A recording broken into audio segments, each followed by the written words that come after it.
Y de maestro a maestro, saludo al maestro Daniel Marmolejo, documentalista, analista, amigo de Sin Censura, que seguramente ha de haber disfrutado, pues no, no sé si disfrutado o no, la exhibidota Jorge Fernández Menéndez, un mentiroso exhibido con nombre y apellido.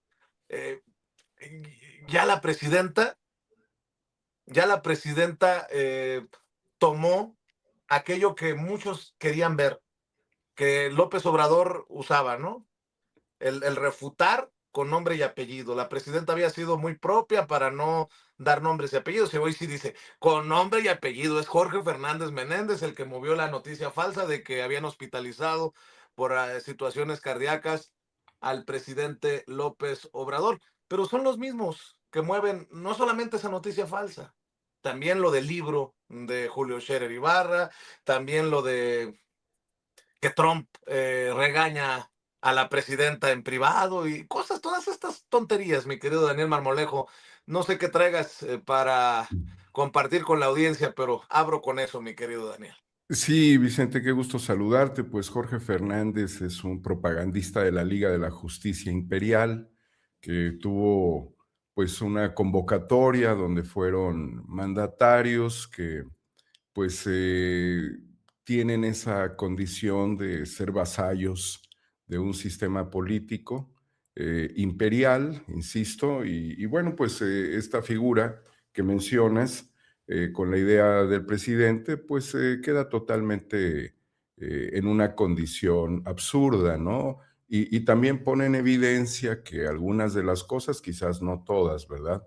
Porque evidentemente Julio Scherer tenía información desde adentro, pero algunas de las cosas que manejan en ese libro, pues también pueden ser fake news. Así es que, Claro. pues está más que evidenciado, Oye, ¿no? Ujú. pero si pensábamos que lo peor era una cumbre a la que asistía cabeza de vaca en Washington, Alarraqui, Jorge Fernández Menéndez, Beatriz Pajes. Lo de este fin de semana fue brutal, que los presidentes estén haciéndole payasadas para hacer sonreír a Donald Trump, ¿no? O que incluso acepten las groserías de Trump y que le entren a esto del escudo de las Américas. En fin, dame tu opinión, mi querido Daniel Marmolejo. Sí, Vicente, estamos viendo prácticamente la forma en la que Estados Unidos se está alineando a los países vasallos. Y esto tiene que ver con varios aspectos que son intervencionismos en procesos electorales.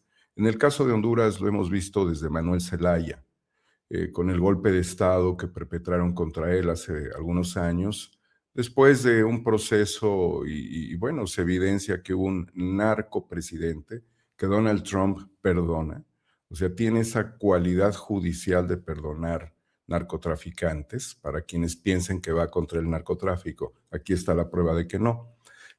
Además de que pues ha buscado siempre establecer a nivel hemisférico una serie de relaciones puntuales, y lo podemos dejar muy claramente con El Salvador y también con Milei en Argentina, pero también, digamos, por algunas inconsistencias de la izquierda. Bueno, justamente Milei es que llega. Otra cuestión que nos preocupa mucho es el ascenso del nazismo o del neonazismo en Chile, con el presidente Kast, también el ascenso de la derecha en Honduras. Si estuviera Bolsonaro, pues obviamente estaría ahí. Entonces, son escenarios, lo tengo que decir, de debilitamiento del proceso democrático.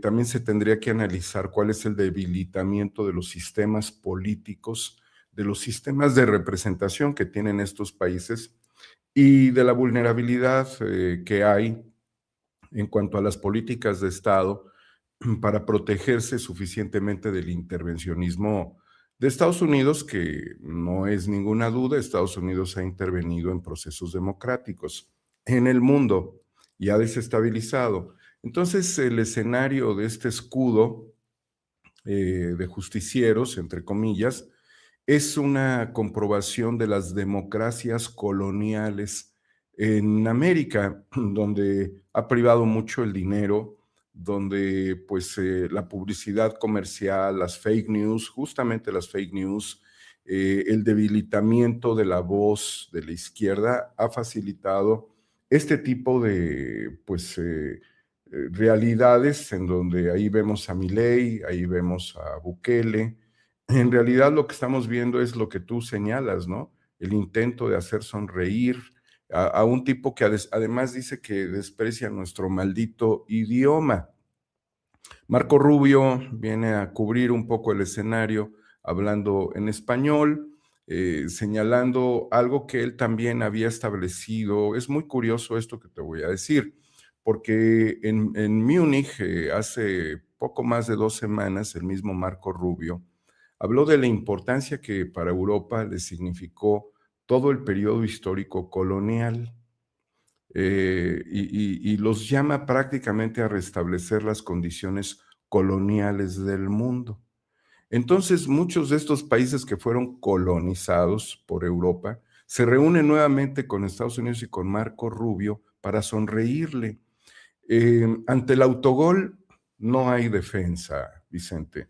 Y realmente estamos hablando de los peores sujetos elegidos en procesos democráticos. Tanto es así que la burla a los ojos de todos nosotros llega cuando Milei busca quedarse con una de las plumas con las que el presidente Trump firmó pues el acuerdo de estas naciones, este escudo de seguridad.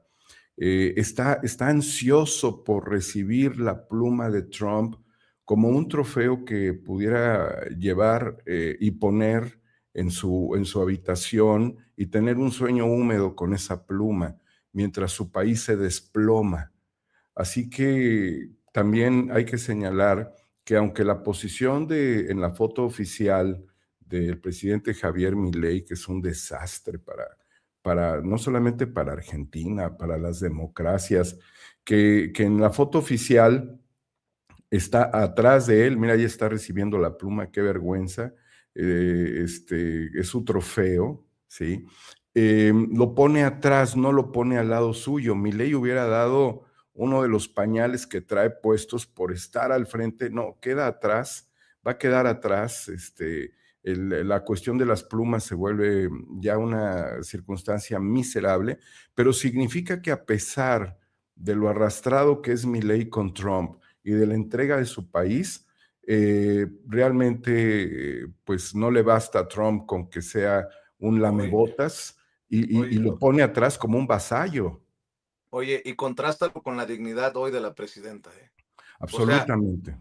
hoy la presidenta dice, pues qué bueno que dice que no le acepté el ingreso de militares, lo sostengo. La presidenta dice, y así lo esperaba, la verdad, para serte sincero, lo dije desde muy temprano, si nos quieren ayudar, que nos ayuden con que nos cierren la puerta a las armas que vienen del norte al sur, que le bajen a su consumo. Y por más droga que tenga el narco en el sur, pues no lo va a poder comercializar en el norte y punto, se acabó. Pero bueno, Esa es la qué estrategia diferencia. que México pelea, Vicente. Esa es la realidad. México puede recortar mucho pues el potencial del crimen organizado a partir del desabasto de armas, por un lado, y por el otro lado, que Estados Unidos recorte los flujos financieros del crimen organizado y atienda su problema en casa. En ninguno de estos eventos ha habido reuniones con gobernadores de los Estados Unidos ni con congresistas en un acto para pues establecer una política antidrogas en Estados Unidos.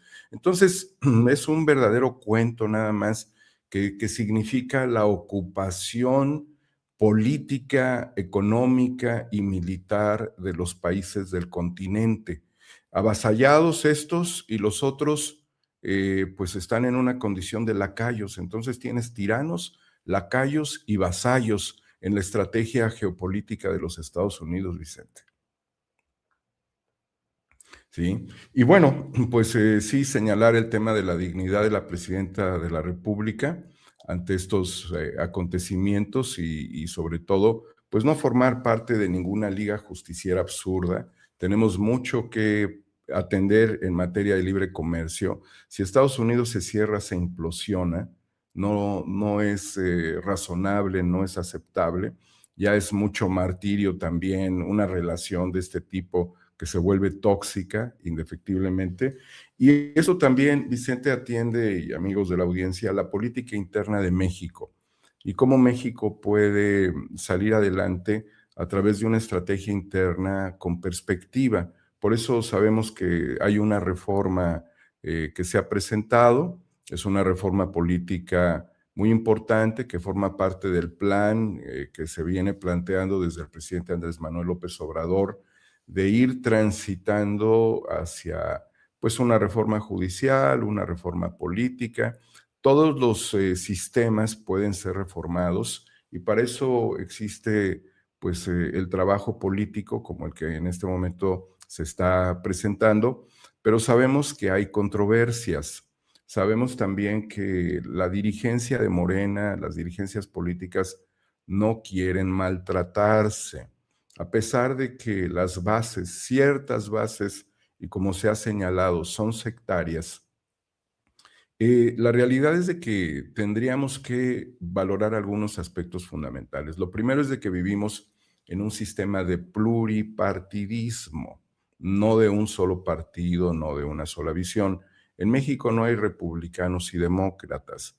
Tampoco hay buenos y malos, hay buenos, regulares, malos, medios buenos. Es variable la condición, porque también nuestra geografía y las condiciones políticas regionales pues han permitido o han facilitado que las cosas no siempre salgan bien.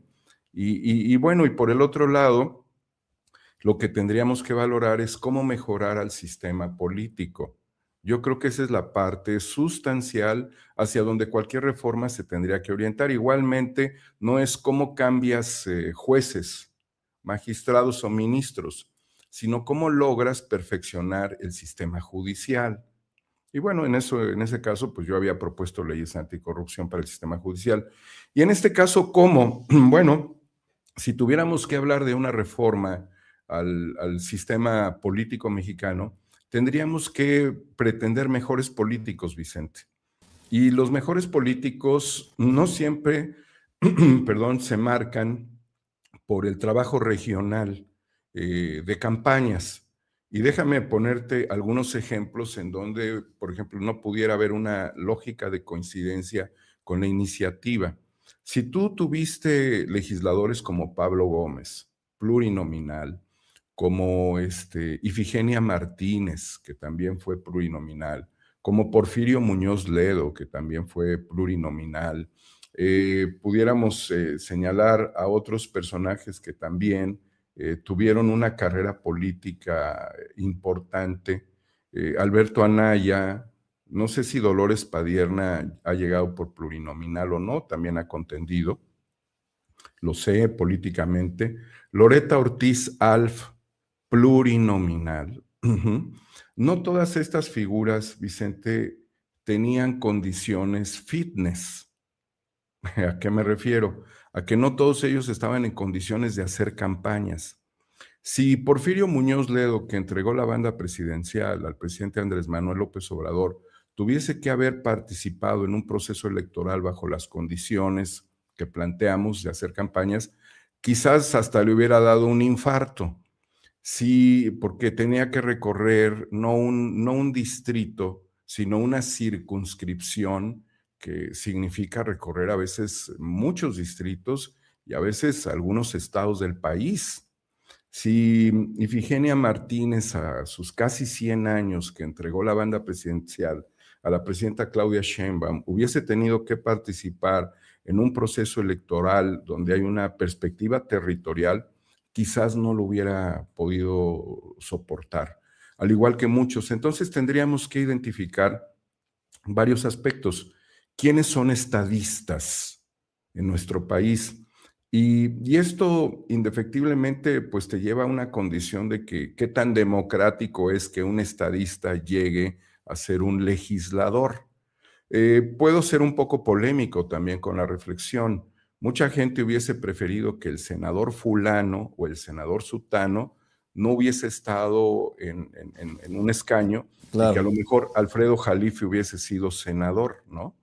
Entonces, siempre la perspectiva de la calidad de los legisladores es muy importante. Por lo tanto, tendríamos incluso que apostar, yo diría, hasta una escuela legislativa para que se entienda la pluralidad, para que se entiendan los mecanismos legislativos, las herramientas. Muchos legisladores que yo he conocido a lo largo de mi vida, Vicente, no saben a qué llegan, dependen de asesores y en muchas ocasiones, como terminan irse sin saber, solamente deciden su voto a partir de las decisiones de sus coordinadores parlamentarios. Entonces, Cierto. esto no genera ninguna aportación a la República. Fue un tipo que ocupó un lugar que cuando tenía el poder se sentía muy importante porque una persona común que todo el día y toda la noche le dicen diputado, al mes ya no era Juan Carlos Pérez, ¿no? Ya era el diputado. Entonces Juan Carlos Pérez, que pues venía del rancho y que pues era una persona como todos nosotros, pues pisó las alfombras gruesas y transformó su perspectiva del mundo y se creía el gran legislador y solamente era un levantamanos ordenado por un coordinador político. Entonces, ¿cuántas cosas puede aportar una reforma política y una reforma electoral? ¿Desde qué perspectiva la reforma política puede hacer que haya más pluralismo y que también haya más discusión al seno de los partidos políticos, Vicente?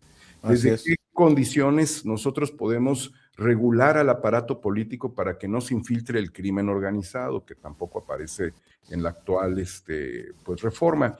Entonces, creo que estos debates, Vicente, no se pueden resolver en 3 meses, en 2 meses, se pueden resolver en más tiempo, en el que sea necesario, y llegar a una conclusión para no caer tampoco en desfiguros y en contradicciones.